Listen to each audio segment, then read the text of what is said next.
the final narrative emerges, a breathtaking saga woven with cosmic imagery and overwhelming power.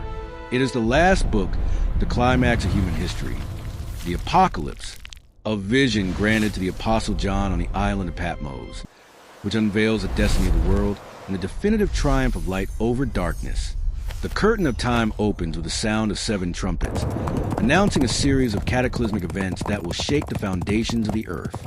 The seals of mysterious book are broken, releasing horsemen who sow conquest, war, famine, and death. The sky darkens, the seas are tinged with blood, and the stars fall like figs from a fig tree shaken by a strong wind. It is a time of anguish and trial, a test of the faith of humanity. Amidst the chaos, terrifying figures of power arise. The beast that emerges from the sea, with its 7 heads and 10 horns, seduces the nations with false promises of peace and security, demanding worship and marking its followers. At its side, the false prophet performs great signs, deceiving even the elect, if that were possible.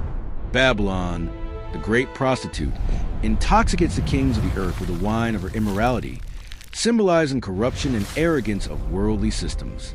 But hope is not lost. In the midst of the darkness, the light of the Lamb shines, standing on Mount Zion, surrounded by those who have been redeemed. Angels proclaim the eternal gospel and warn of the imminent fall of Babylon. The patience of the saints is their strength, and their faithfulness, their banner. The final judgment, the white throne in the book of life. Then the sky opens. With eyes like flames of fire and robes stained with blood, emerges he who is faithful and true, mounted on a white horse, followed by the heavenly armies. The final battle, Armageddon, is fought. The beast and the false prophet are cast into the lake of fire that burns with sulfur, and their reign of terror comes to an abrupt end. Behold, a great white throne manifests, and before the dead, small and great, are gathered. The books are opened, and another book, the book of life, is revealed. Each one is judged according to their works. Death and hell are swallowed up by the second death, and the eternal destiny of each soul is sealed. It is a moment of divine justice, solemn and inexorable. A new beginning, the new heaven and the new earth. After the judgment, the promise of a new creation is fulfilled. The first heaven and the first earth disappear, and the sea is no more.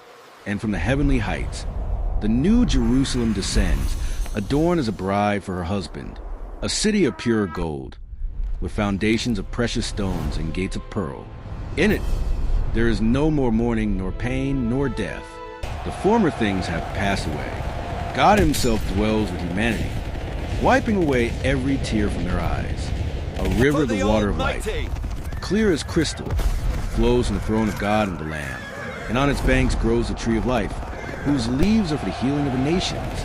The apocalypse is not just a chronicle of destruction, but a message of unshakable hope, a certainty that, in the end, justice will prevail, evil will be vanquished, and a new dawn, glorious and eternal, awaits those who persevere to the end. The final word is not of fear, but of invitation.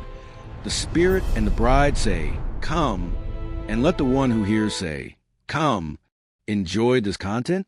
Don't miss what's next. Subscribe now, turn on notifications, and share this with someone who needs to see it. Your support helps us create more.